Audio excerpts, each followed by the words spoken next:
What's going on, everybody? Welcome to the Pro Football Focus Show here on RotoGrinders, our Week 17 edition to close out the 2019 season. And we brought on a special guest to close out the season. We've known him from years past. He filled in for Daniel, and you guys know him as used to be Dude Fantasy Bro, but we know him as Scott from PFF. Scott, what's up? Welcome back. Week 17. It's going to be a fun week in DFS out there. Yeah, Brit, it's typically a wild, chaotic week. You know, it's kind of tough to do this podcast on a Thursday. You know, so much late news yet to come, but I'm excited to navigate these murky waters with you. Yeah, and we had to put on our matching ugly sweaters. Now, I can't call this an ugly sweater. The fiance or the wife now, she's watching downstairs probably, so I gotta rep the Mickey Mouse ugly sweater. And we wanted to have a little fun. Hopefully everyone out there listening had a good Merry Christmas. I know mine was good. Yeah, Merry Christmas to everybody. Happy New Year. And Scott, let's get right into football because this is a fun week. There's a lot to digest. You mentioned there's some news. But the good thing, normally we start this off with some Thursday chatter. Guess what? No Thursday games. So we can just kind of go past that segment. And I want to talk about some bets on here because it's been, I had a really good week on the bets. My bets went 3-0 last week. I think all my takes were fire on here. If you watched Crunch Time on Sunday morning, I had some pretty good calls on that. So hopefully I can do it one more time for you to close out the season. So my first one, I've got it pulled up here on Greenline on PFF is, I got the Eagles and Giants here, and I see the Eagles, and I'm looking at the Giants to play spoiler for the Eagles here. I think the Giants are closing out the season pretty good. They got a strong offense led by Daniel Jones, and that Eagles defense I think is absolutely horrific. I think they're going to be without Zach Ertz too, who did most of the damage against the Giants in that first meeting. I'm looking for the Giants to play spoiler. I think it's +4 right now. I'll take them. I like the Giants to win this game straight up. I like a lot of weird teams to win this week, Scott. So I'm taking the Giants. What do you have? You got a lean on that? No, not really. Haven't looked at betting odds too much, but I see right now, Dallas is at home favored by 11. Case Keenum starting. So I like that more than if Haskins were starting. We talked about this before the show where it's like the Rams are at home favored by 3.5 against Arizona. How does that make any sense unless Vegas just knows the Rams are sitting all of their starters? And I think that is the case. And even then it's like who are you going to bet on? Blake Bortles versus maybe Kyler Murray, maybe Brett Hundley. And it's just like, it's just such a weird. You're just playing the home field advantage. I guess so, yeah. The other bet I like is I like the Steelers Ravens. I like the under in that game. Now I was looking at this pre-Christmas and it was at like 38.5 or 39, and I was feeling pretty good about it. The problem is right now, by the time you guys listen to it, all the sharps have moved this line down to 37, and I still think you can hit it at that number because we got the Steelers playing with an absolutely horrific offense on their end. You've got the Ravens playing with RG3 against a good defense, and I think there's two good defenses. There's a little bit of weather in this game, too. I've pulled up the weather page here on RotoGrinders, and I'm looking at – let me find it. I'm looking at 80% chance of rain, 10-mile-per-hour winds, 50 degrees, right? Pretty nasty rain-wind combination in there. I don't know if these teams score 30 points, let alone 37, so that's kind of my other call on that one, and I don't know. Do you think RG3 can get it done against the Steelers, or is the Steelers defense just too good? Yeah, I don't know. It's a good defense. I don't think RG3 is Lamar Jackson by any stretch. So yeah, I'm going to avoid that. Yeah, so I like the under in that one. So let's move on to sort of the DFS plays of the week, and it's pretty interesting because we're recording this Thursday, and we still don't know exactly what's going to happen. We can kind of extrapolate based on the Vegas lines and what we think some teams will do. So let's jump into this. At quarterback, what are a couple of good plays? I'm going to go back to Danny Dimes. I liked him last week. I think I can talk about him in a little bit this week. And outside of him, I think the cheap quarterbacks are where I'm really looking. There's a plethora of like $4,500 quarterbacks on DraftKings that look pretty tasty if it all plays out how we think it will. But what are your overall thoughts on the quarterback slate? Yeah, so I do think Daniel Danny Dimes is interesting. More like, like, all right, that's a fitting. Danny Dollars. I'm calling. He's Danny Dollars. No, it's a coin flip basically of which Daniel Jones are you getting. He has 4 30-plus point DraftKings fantasy point games, ranked second most among all quarterbacks. And in his other 8 games, he's averaging 11.2 DraftKings fantasy points per game. That's egregious. So he's like the ultimate tournament play. But the quarterbacks I'm looking at primarily, I really do love Ryan Tannehill, who's, if he played the entire season, he'd be neck and neck with Lamar Jackson in MVP voting, I think, or not too far behind him. He leads all quarterbacks in passer rating, second in PFF grade, second in fantasy points per start, second in fantasy points per dropback. Must-win game, Texans, bottom 5 against quarterbacks. Game doesn't really mean too much to them. Derrick Henry's coming back, and he's, the 5th highest priced quarterback on DraftKings, 8th highest price on FanDuel, so I think he's a good value. Are you ever worried with Tannehill? This has always been – I have not been on the Ryan Tannehill DFS train. I've sort of missed that boat, and now that he's priced so high, I don't feel like chasing it all the way. Are you ever worried that just the pass attempts, 27, 27, 22 – now he's got a 36 in there, but are you ever worried about that, or the efficiency and all that sort of trumps the lower attempts for him? That probably makes him a better play on FanDuel than DraftKings, but he's the 8th highest priced quarterback on FanDuel, so he's already a glaring value there. But yeah, outside of the 3-point bonus for 300 yards, volume for quarterbacks isn't really that important.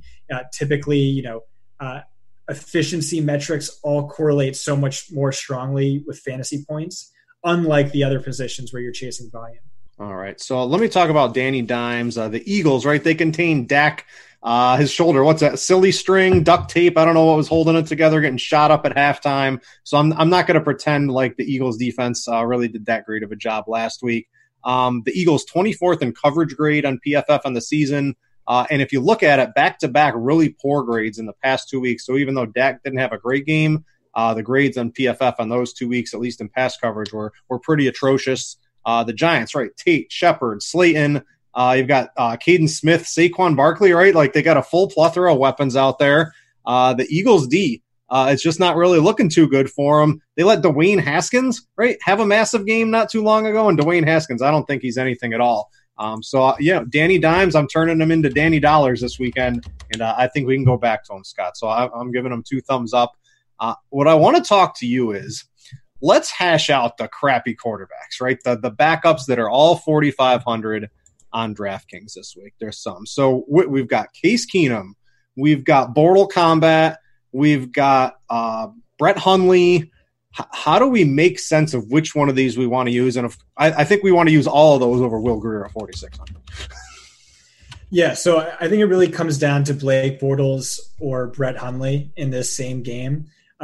Bortles has made me a ton of money in DFS throughout the years. So we know he's a guy who, he's not a good real life quarterback, but he can get it done for fantasy. And this is a dream matchup. He's at home, site minimum salary. And then if Murray gets ruled out, it's Brett Hundley against an at least Jalen Ramsey list Rams secondary. They could rest all of their starters for all we know. And Brett Hundley, not a good quarterback at all, but over his last 6 games, he averages 1.16 rushing yards per dropback. That's second only to Lamar Jackson. What does that mean? Minimum price tag, Konami code. Yeah. So those 2 guys are the ones I'd be looking at.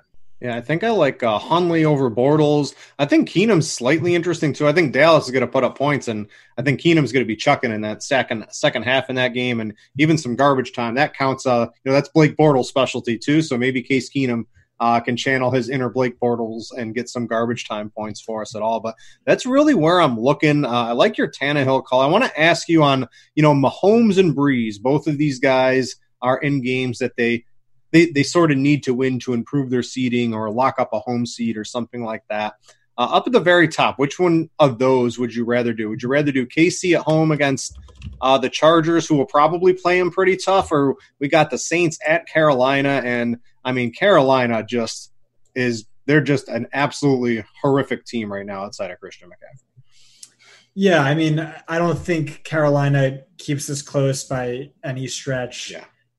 Also, I think Mahomes is a little underrated this year. If you take out the 2 games he got hurt, he's basically very little drop off from last year. All right, let's go to the running back position. And there's a couple of guys. I guess let's start off with Christian McCaffrey. We can play the narrative game here, right? So he's 200-something yards away from Chris Johnson. He's, 60-something yards away from having 1,000 rushing, 1,000 receiving. The problem is he's going up against the Saints, who are a pretty good defense. They force-fed him the ball last week, 15 targets. He got all his rushing attempts too. The problem I'm running into this week, at least on DraftKings, is he's 10,000, and that's cheaper than he has been. But I also think Zeke is 8,000, and I think Zeke should probably be about 9,500 if Christian McCaffrey is going to be about 10,000. So are we playing the narrative game? Do we expect the full workload? Do you think they'll pull him? There's a lot of what ifs, and I don't like to play the what if game on week 17, but it's really hard when he's basically the best fantasy player we've ever seen.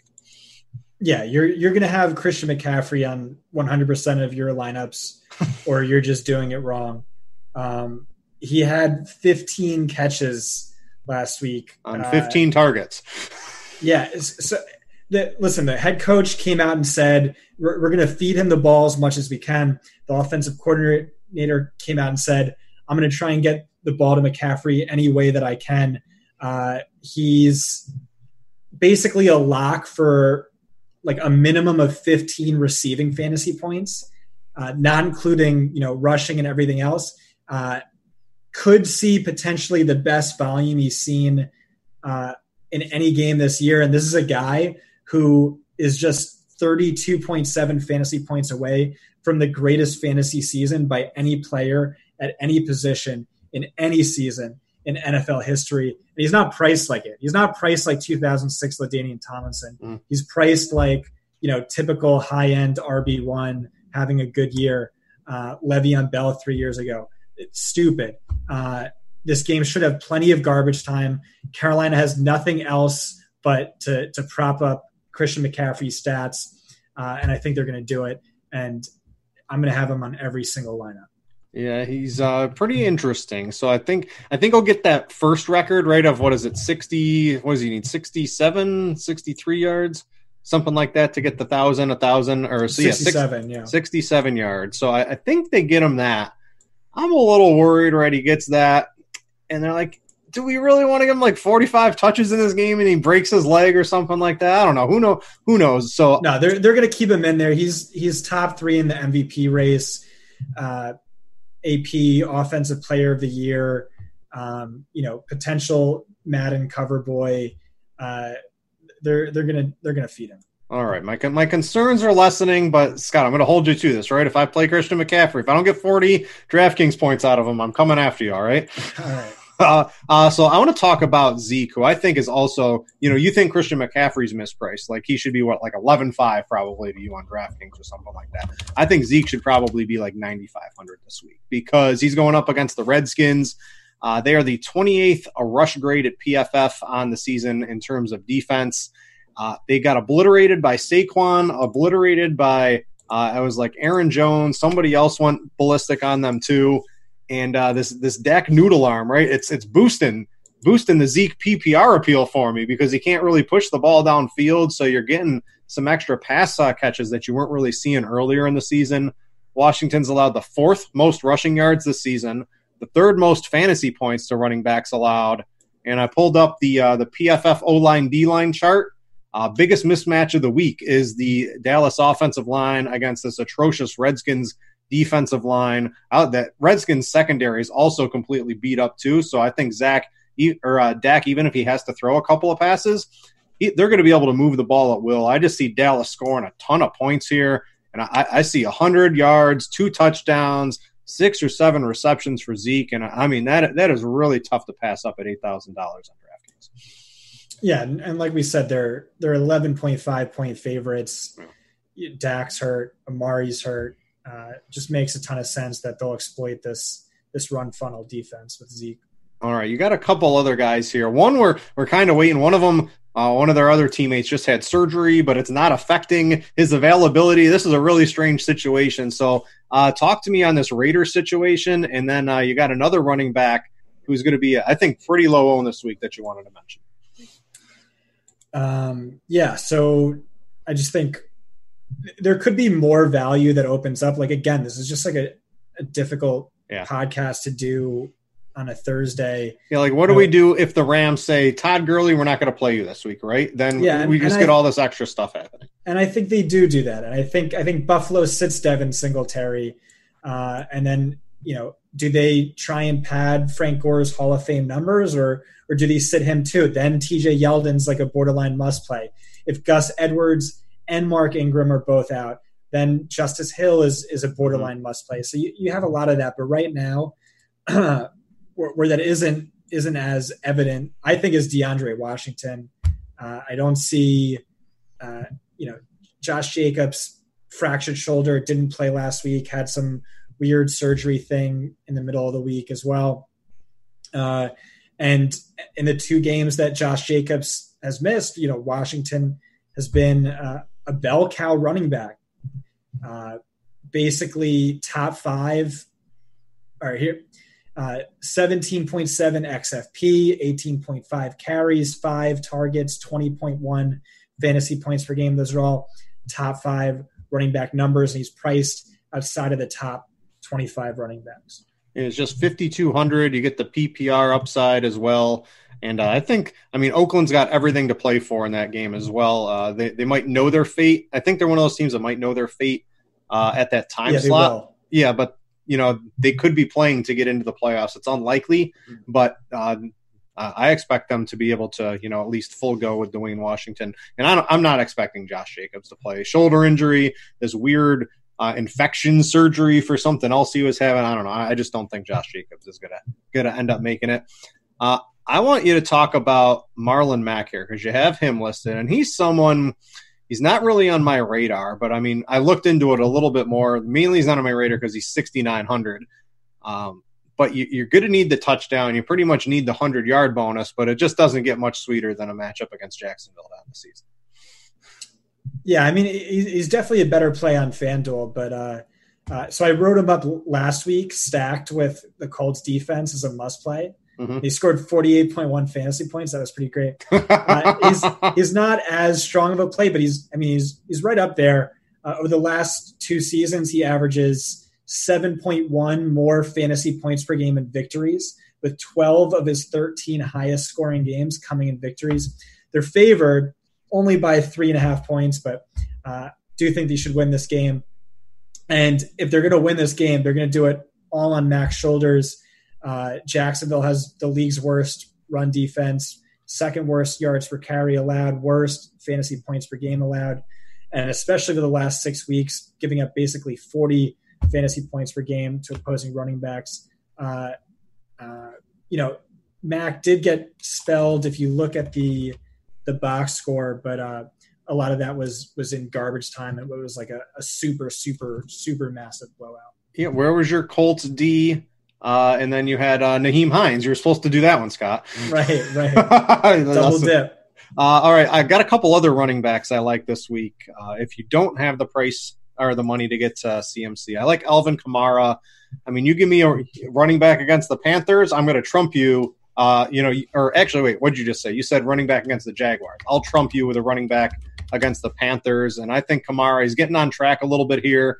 And the Panthers, they've allowed the most expected points added on run plays, the second most rushing yards, the 4th highest success rate. They're the lowest run-graded PFF defense grade of the entire season, with 3 of the past 4 weeks being absolutely atrocious run defense grades. They don't care. Everyone's running on them.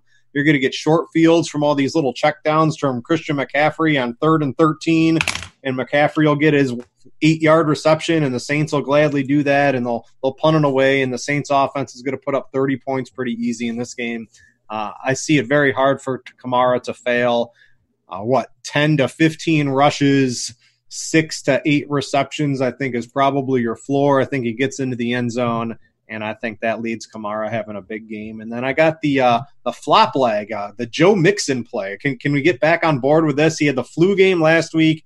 It didn't really work out. I saw that break as we were live on Crunch Time. And I was just like taking Joe Mixon out of all my lineups because I didn't really, he's just walking out on the field, strolling along out of the tunnel, and I didn't like how that looked. So he disappeared from my lineups. I think he's in store for a bounce back game. The Browns suck. This is an implode. Odell Beckham Jr. is going to throw a tantrum on the sideline. Jarvis Landry's hip's going to fall out. The entire defense is going to implode. It's all going to go out on the field for the Browns this week, and I think Mixon can just run all over them. That Browns run defense is horrible, 31st in team run grade over at PFF. And Mixon got dropped 30 DraftKings points on him just a couple of weeks ago. So I think Joe Mixon, I think the ownership's really going to skew to a very select few players. We actually don't have it out yet here on RotoGrinders yet. But I think Mixon's going to come in at low ownership, and I love him to have that bounce back game after everyone was going to use him last week, Scott. I like it. Good? Yeah. I also want to mention Damian Williams, right? You were the Damian Williams truther to start the season.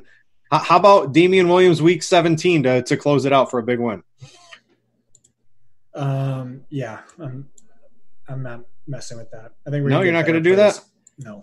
All right. I like Damian Williams a little bit. So before we get to Scott's article, I want to mention you guys, hey, we're back up on the YouTubes, right? They struck us down. They couldn't keep us down forever. We're back up. So if you're watching over there or you're watching on demand, click the like button. And if you want to get notified all the time whenever RotoGrinders goes live, subscribe, and you'll get a little notification on that. So, Scott, I want to bring up your expected fantasy points article to close out the season. This has been one of my favorite reads all year. We're still able to take one more week's worth of notes out of this. So you got two guys, Allen Robinson and Miles Sanders. I'll let you talk about those two before we transition to the other positions. So I guess we could talk about Allen Robinson, who, he flopped last week, but it was a worst possible matchup. The Chiefs ranked best in fantasy points per game allowed to opposing outside wide receivers.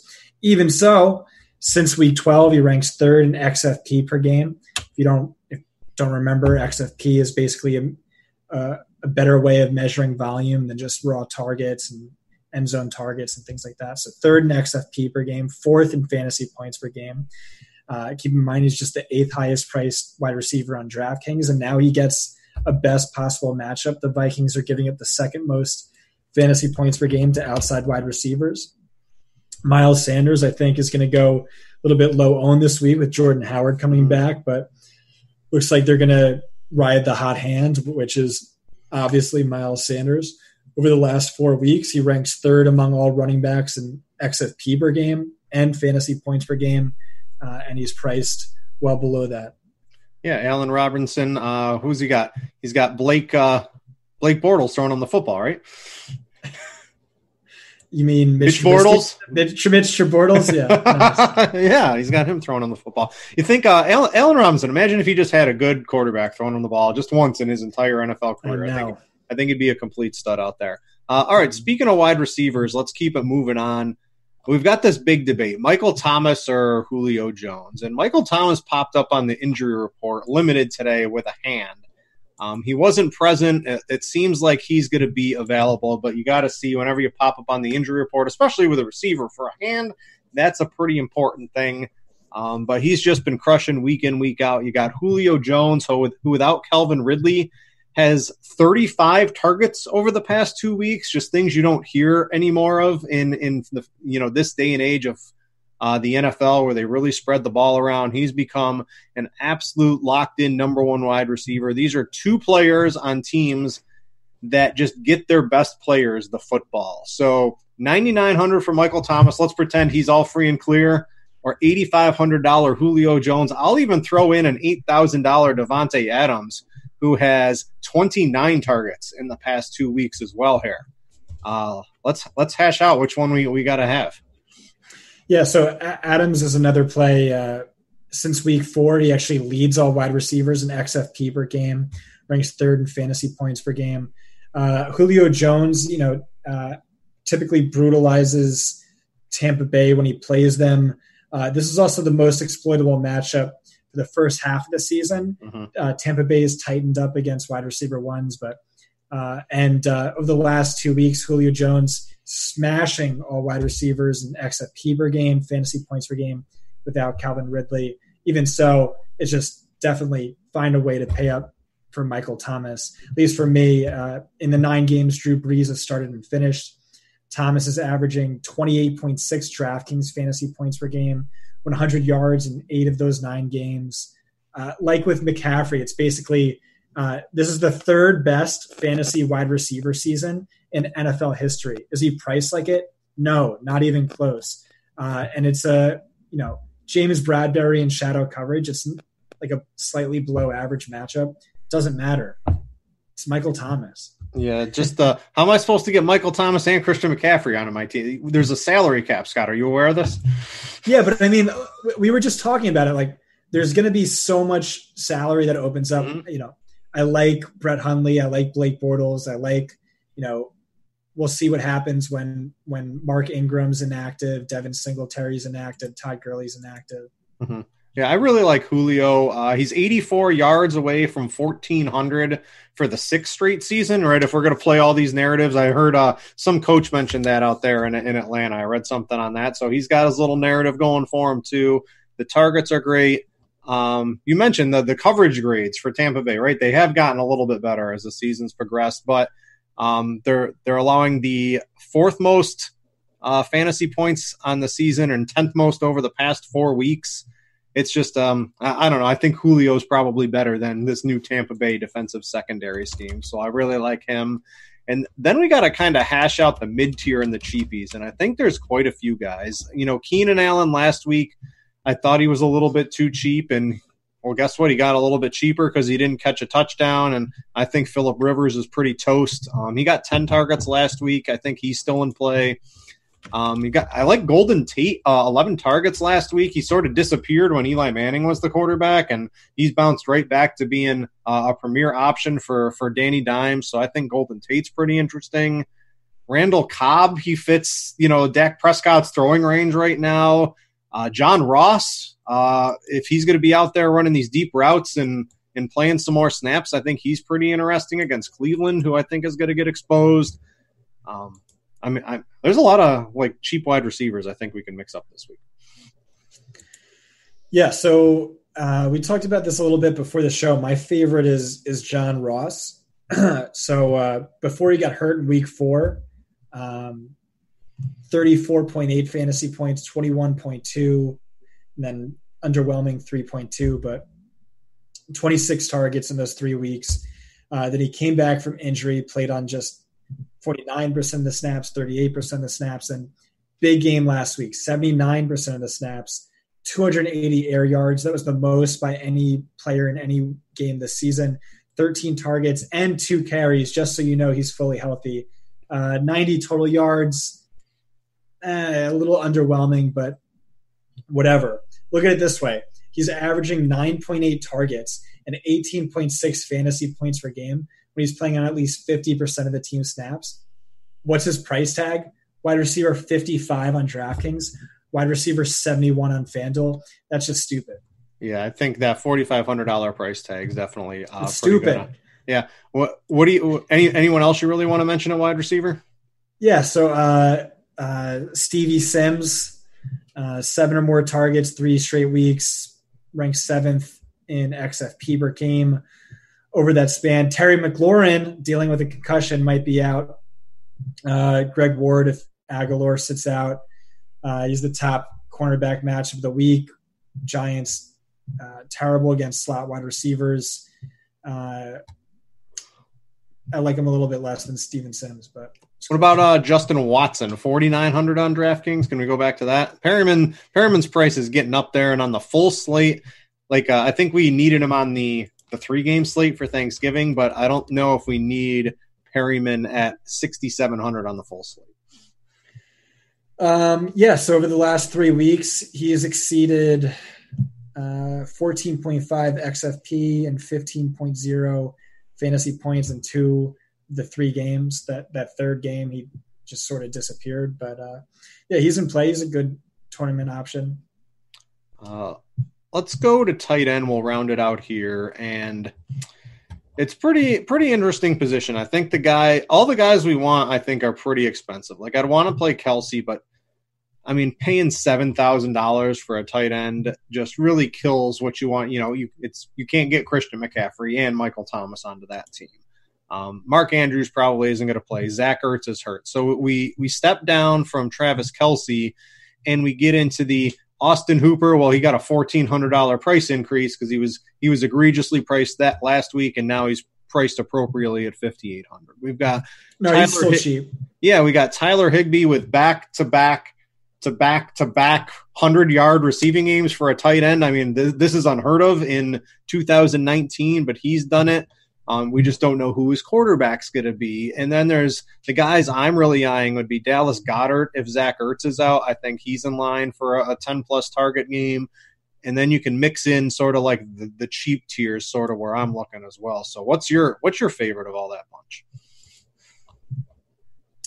bunch? Yeah. So if Los Angeles is playing their starters, I don't think they will, but if they are, it's Tyler Higbee without question.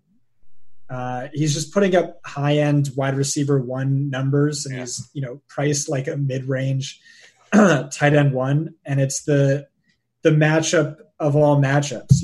Arizona's giving up 26% more fantasy points per game than the second worst defense, 19.2. It's just obscene, and he's just massive value. Yeah, I think Higbee, if he plays and if some of the starters play and we, maybe they say, hey, maybe we rest Goff and Gurley, but we're going to play Higbee and maybe we'll play Cup but not Cook. So we got to really kind of hash out that situation and see who's active Sunday morning. But yeah, I mean, this is unprecedented for a tight end to do what Higbee's doing, especially to close out the season.